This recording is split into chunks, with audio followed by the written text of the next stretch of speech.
Est-ce que vous pouvez nous faire justement un point sur les arrivées de nouveaux joueurs Kendrick Lynn devrait pas tarder à signer. Est-ce que vous pouvez nous faire un peu le point sur la situation? Oui, alors on était parti avec un groupe un groupe un peu renouvelé. Enfin, l'essentiel reste là. Hein, le rugby, c'est 34 contrats professionnels.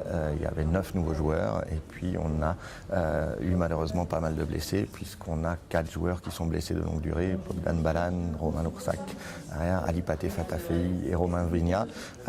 Du coup, même si c'était pas prévu en début de saison, pour rester performant, on a dû aller chercher des jokers. Ça coûte cher? Oui, évidemment, c'était pas prévu au budget parce qu'on espère toujours que tout va bien se passer, que les joueurs vont être performants, gagner en bonne santé et pas se blesser. Malheureusement, le rugby, c'est pas toujours comme on le choisit, donc on a dû s'adapter. Effectivement, donc 3 nouvelles arrivées en cours de saison qui ont été Nicolas Vergallo en demi-mêlée en remplacement en joker de Romain Vigna. Vianne Duprez en remplacement de Bogdan Balan, pilier gauche, qui devrait connaître sa première feuille de match dès ce week-end samedi.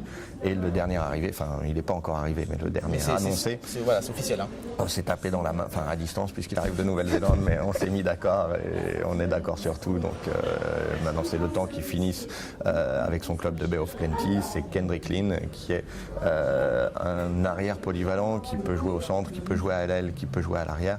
Donc il y aura la lourde tâche de remplacer à la fois Ali Paté Fatafei au centre et Romain Loursac en numéro 15. Bien sûr, il fera l'un ou l'autre suivant les matchs, pas les deux en même temps.